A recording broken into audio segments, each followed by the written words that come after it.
Sholat, tapi pikiran melayang. Begini jawaban Rasulullah yang menggetarkan hati. Pada suatu majelis Rasulullah, suasana terasa begitu tenang. Para sahabat duduk melingkar menyimak setiap perkataan beliau dengan penuh perhatian. Namun, di antara mereka, ada seorang sahabat yang tampak gelisah. Jemarinya saling menggenggam, matanya menunduk, dan napasnya terasa berat.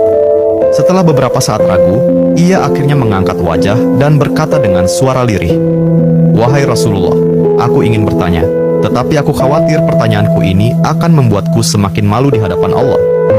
Rasulullah pun tersenyum lembut, menatapnya penuh kasih sayang. "Katakanlah, wahai saudaraku, tidak ada pertanyaan yang membuat seseorang hina jika ia bertanya untuk mencari kebaikan." Sahabat itu menarik napas dalam, matanya mulai berkaca-kaca. "Wahai Rasulullah, aku merasa salatku sering tidak khusyuk. Kadang aku mengingat urusan dunia, kadang pikiranku melayang entah kemana. Aku takut salatku tidak diterima oleh Allah. Apakah dengan salat seperti itu, aku tetap mendapatkan pahala?" Suasana majelis seketika menjadi hening. Para sahabat lainnya ikut menunduk, merasakan kegelisahan yang sama. Mereka tahu betapa beratnya pertanyaan itu.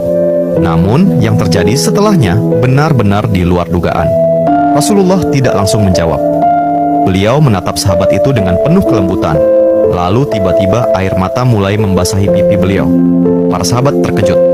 Mereka jarang melihat Rasulullah menangis dalam situasi seperti ini.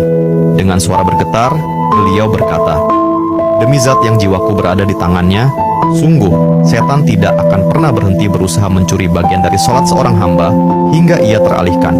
Tetapi ketahuilah, Allah tetap melihat usahamu." Rasulullah menarik napas dalam, lalu melanjutkan, "Wahai saudaraku, jika engkau meninggalkan salat hanya karena takut tidak khusyuk, maka setan akan menang. Tetapi jika engkau tetap berusaha salat meski pikiranmu teralihkan, ketahuilah bahwa setiap kali engkau berusaha kembali kepada Allah dalam salatmu, saat itulah Allah menyambutmu." Mendengar itu, sahabat tersebut tak mampu menahan tangis. Begitu pula para sahabat lainnya. Kemudian Rasulullah melanjutkan dengan penuh kelembutan, "Bayangkan seorang ibu yang melihat anaknya berjalan ke arahnya, tetapi anak itu sering jatuh dan tersandung. Apakah sang ibu akan marah? Tidak. Ia justru akan berlari menghampirinya, mengangkatnya, dan mendekapnya erat. Itulah Allah. Ia lebih penyayang daripada seorang ibu kepada anaknya. Selama engkau terus kembali, Allah akan selalu menerimamu."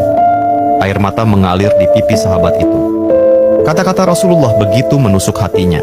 Sejak hari itu, ia tidak lagi putus asa dalam sholatnya. Ia tetap berusaha khusyuk dan setia